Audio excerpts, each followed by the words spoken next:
Red Zone TV kuwali webale kubanga okyagoberera yonna gy'osinzira okubanga gy'otulabira. Nina wano amawulire gano gafulumye lunaku lwajjo ng'ennaku z'omwezi 23 omwezi guno gwennyini ogw'omwenda omwaka 2024.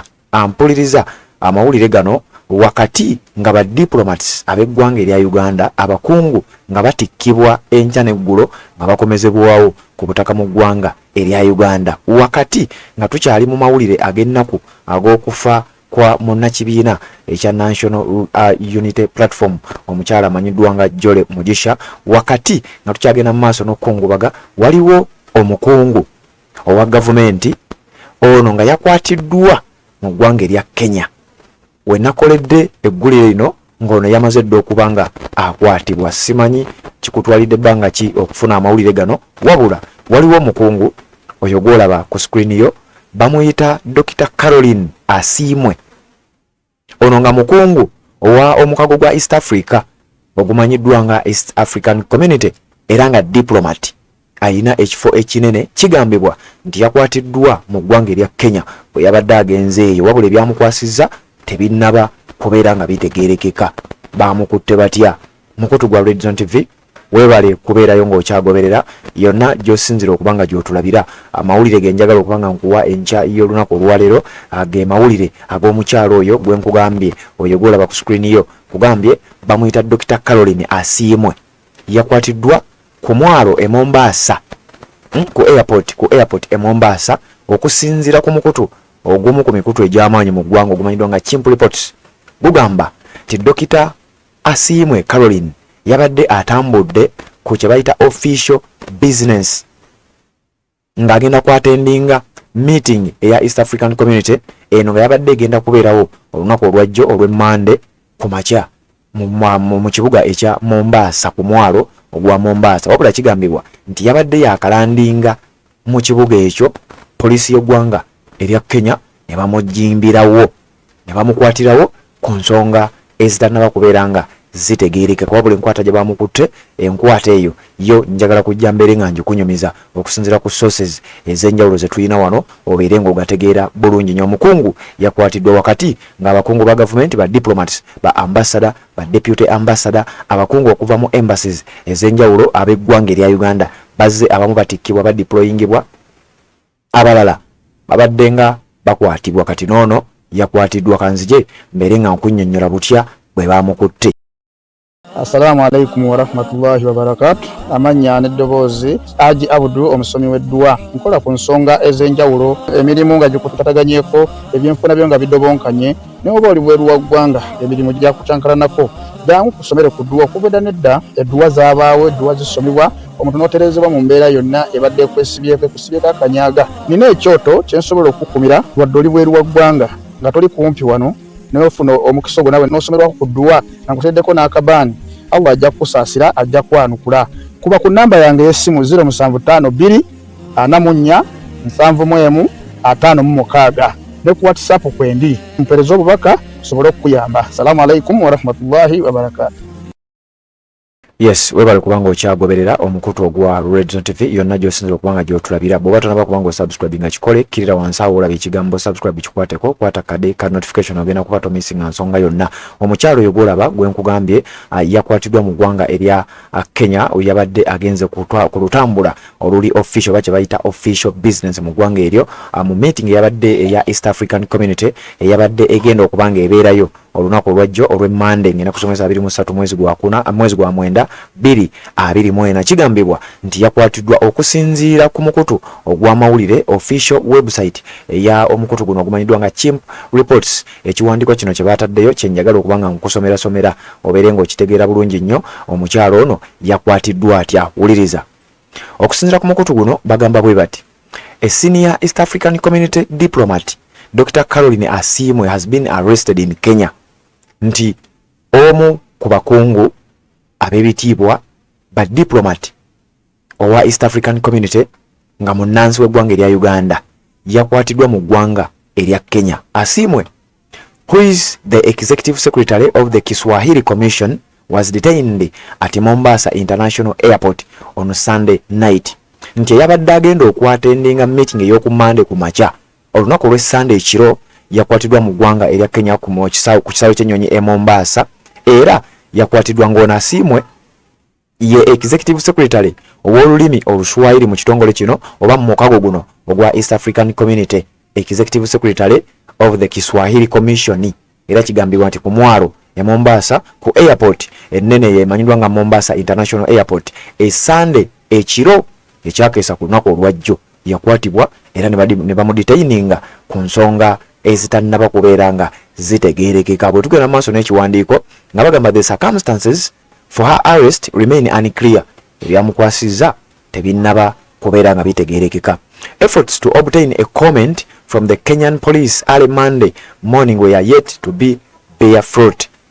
Bagezezzaako ba officials okuva mu ggwanga erya Uganda okulaba nga at least bafunayo communication yonna okuva mu ggwanga erya Kenya. Poliisi y'eggwanga erya Kenya at least ebeeko kyeyogera lwaki omukyalo ono yakwatiddwa, oba oliawo ensonga zibeere nga zisootingibwa, wabula olunaku olwajjo olw'emmande ku makya zino enteekateeka zaagudde butaka. However, officials said Dr. Atwine's detention was in total disregard of the diplomatic immunity she enjoys as an East African Community diplomat and executive. Nti si bwe kyabadde kisuubirwa Dr. Asiimwe tebaamukwatidde ku nsonga za kubeera nti mukungu, nti oba alina etteeka lye yamenye ng'omukungu, wabula ebyamukwasizza tebinnaba kubeera nga bitegeerekeka. Chimp Reports has learned that Dr. Asiimwe was traveling on official business to attend an East African Community meeting scheduled to open this Monday morning in Mombasa.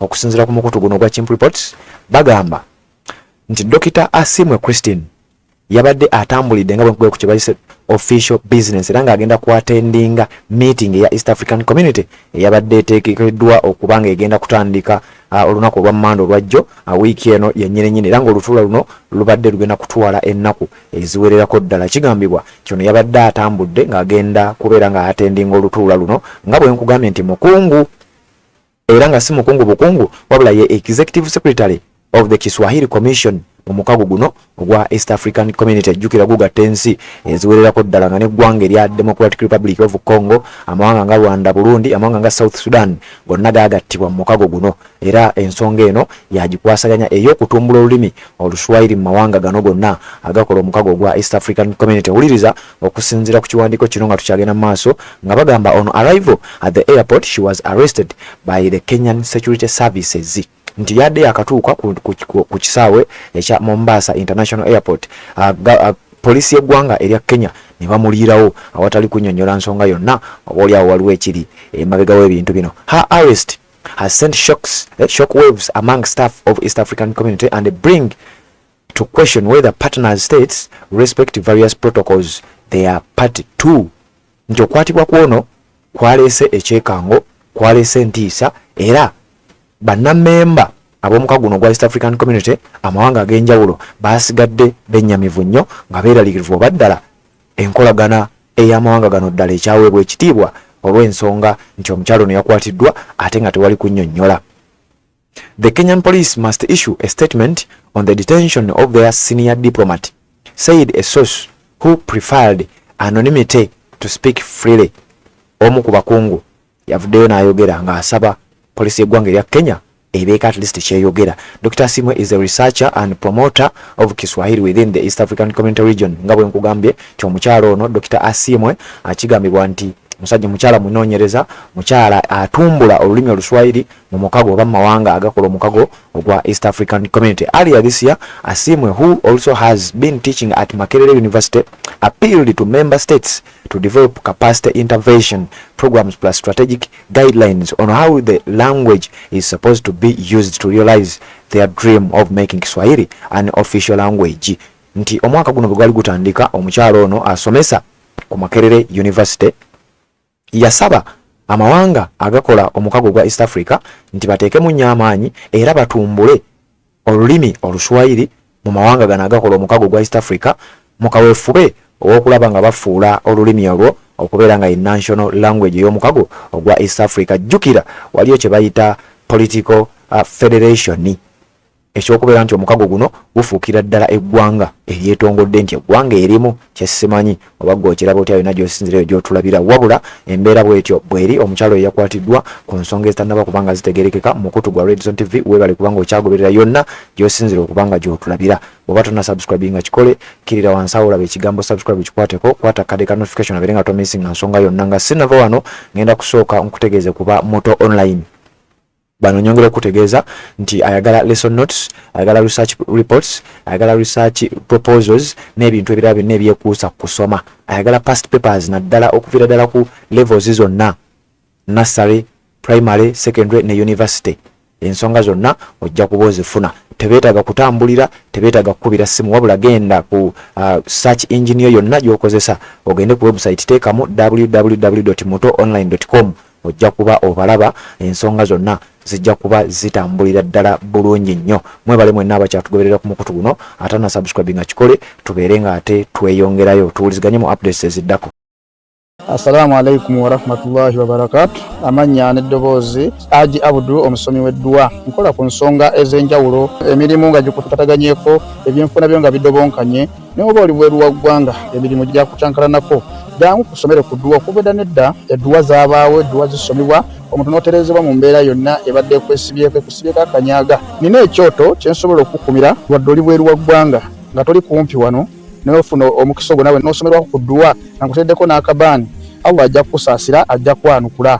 Kuba ku namba yange y'essimu 0752 44 71 56 ne ku WhatsApp kwendi mpereza obubaka sobole okukuyamba. Assalamu alaikum warahmatullahi wabarakatuh.